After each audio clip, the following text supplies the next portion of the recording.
I'm Dean Chang. I'm part of the entrepreneurship and startup venture team here at the University of Maryland, and I'm one of the three co-hosts for this inaugural ACC Clean Energy Challenge along with Virginia and Virginia Tech. Those small and inconspicuous banners hanging up there might have given it away that we're the three co-hosts. And maybe one more prize. For anyone know what event were those banners last used for? If you know the answer, yell it out. No? Yeah, the ACC basketball championship. There you go, Jamie. All right. Whoa, yeah. Great catch. How cool is that? Those banners have been presiding over the crowning of the ACC basketball champion every year, and now they're hanging here. If you're an ACC basketball fan, you also know that the tourney rotates locations outside of Greensboro.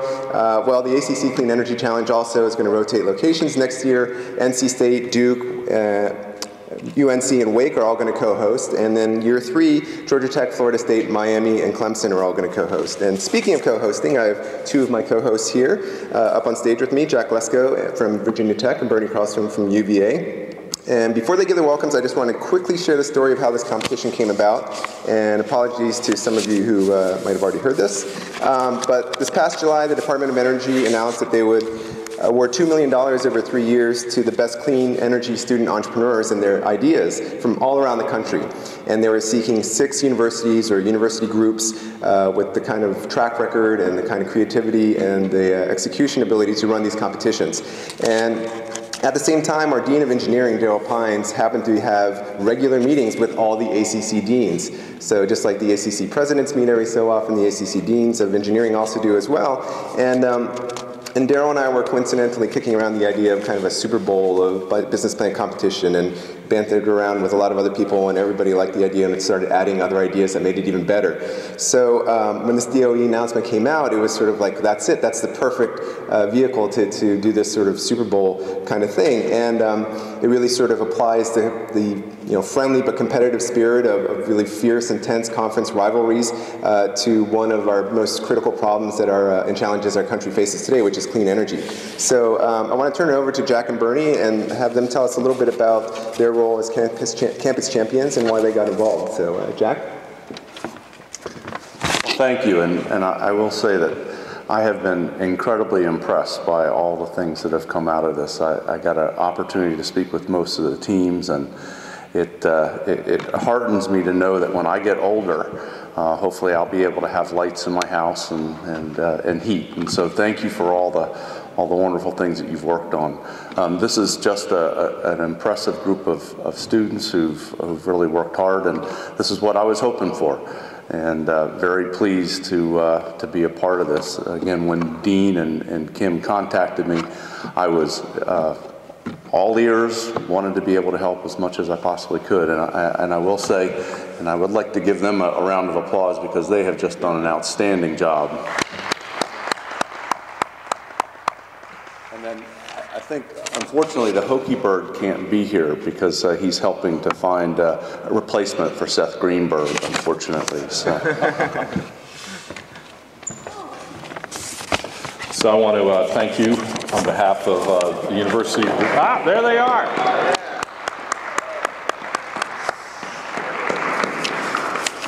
So no ACC event is complete without the mascots. So Testudo and Cabman. Yeah. Let's have a big round.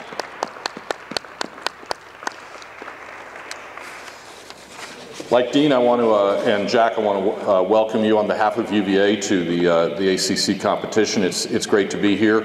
The engineering school at the University of Virginia is celebrating its 175th anniversary, and one of the major things we're doing is creating a new program in technology entrepreneurship.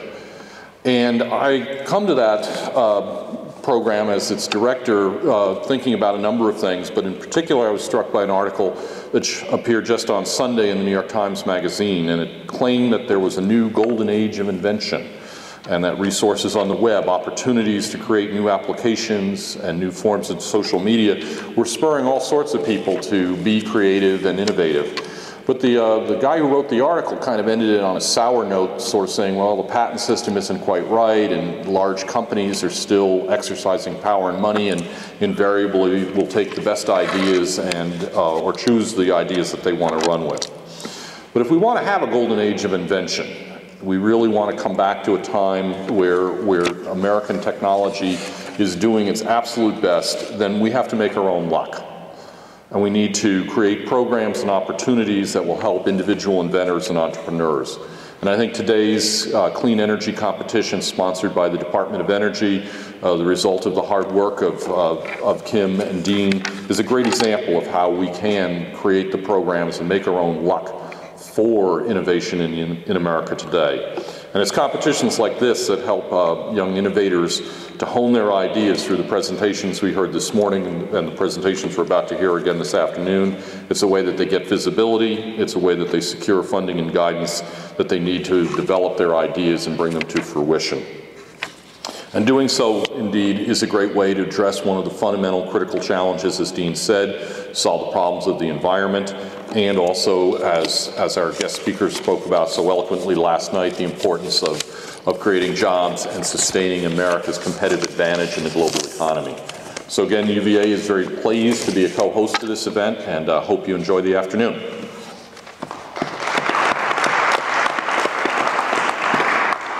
So, every school that we talked to was just really excited about this concept, the ACC Clean Energy Challenge, and it's a way to show individual pride in our individual schools, but also still work together and leverage our collective strengths as a conference. And that's not just in sports, so we all kind of celebrate our sports championships, but according to US News & World Report's Best Colleges in 2011, the ACC is the top-rated BCS conference in the country in terms of average ranking of all its member universities. That's something we can all feel very proud of.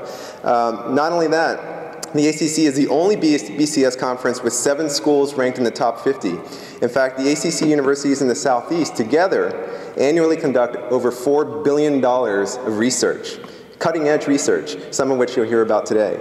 So there's no reason that the ACC should be any less successful with fuel cells compared to football, or batteries compared to basketball, or even solar cells compared to soccer.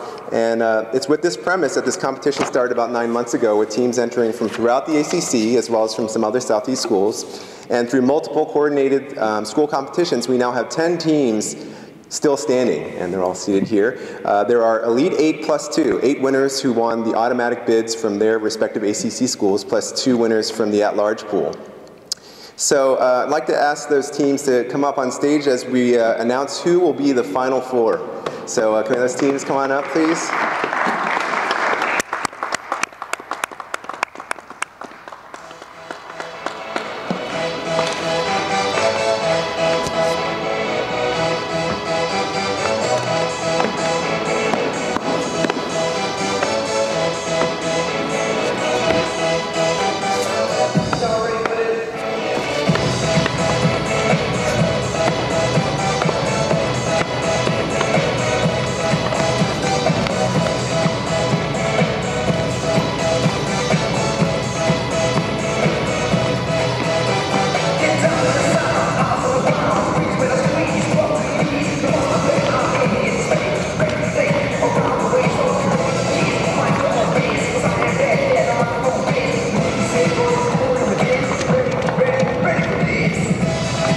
So just as a reminder, for those of you who don't know, these teams all competed in the morning. We want to thank our judges who helped determine who our Final Four will be as they continue to come up. All right, so before I let Jack and Bernie announce which of these 10 teams have made it to the Final Four and compete for the $100,000 in cash, and Jack's going to introduce 2 of the Final Four teams, and Bernie will introduce the last 2. I first wanted to just give them all a hand for making it this far. I mean, there was a lot of rounds you don't know about before you make it this far. And for making it this far, all the Elite 8 plus 2 teams have already won. These are those Elite 8 plus 2. All these Elite 8 plus 2 have actually already won exhibit hall passes to the World Energy Engineering Conference in Atlanta in October, and as well as the Clean Energy and Smart Grid Directory, which I actually have in my bag. I forgot to bring it on stage, but it's a directory of all the clean energy companies throughout the country, the DVD form and a printed form. So everybody's going to get that no matter what. All right, so now on to the Final Four.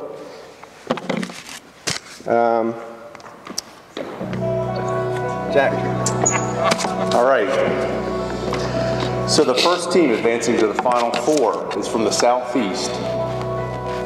And it's Eco Assist from Georgia Tech.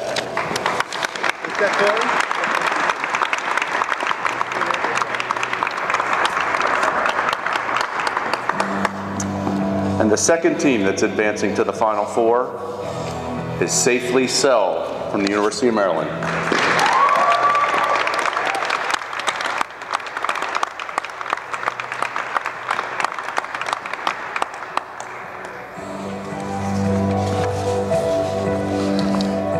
Our third team advancing to the Final Four is Green Star from Virginia Tech.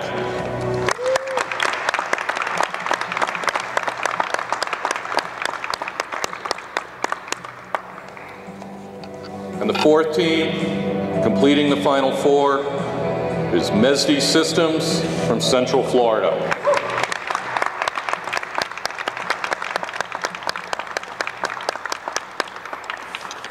Stay there for a second. Let's give a big round of applause for our Final Four once more.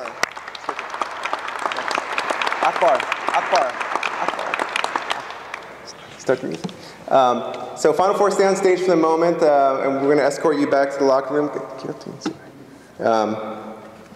And while we're clearing the stage, we'll give you a little music to allow you to walk back to seats, and we'll escort the Final Four back to the locker room, the green stage backstage.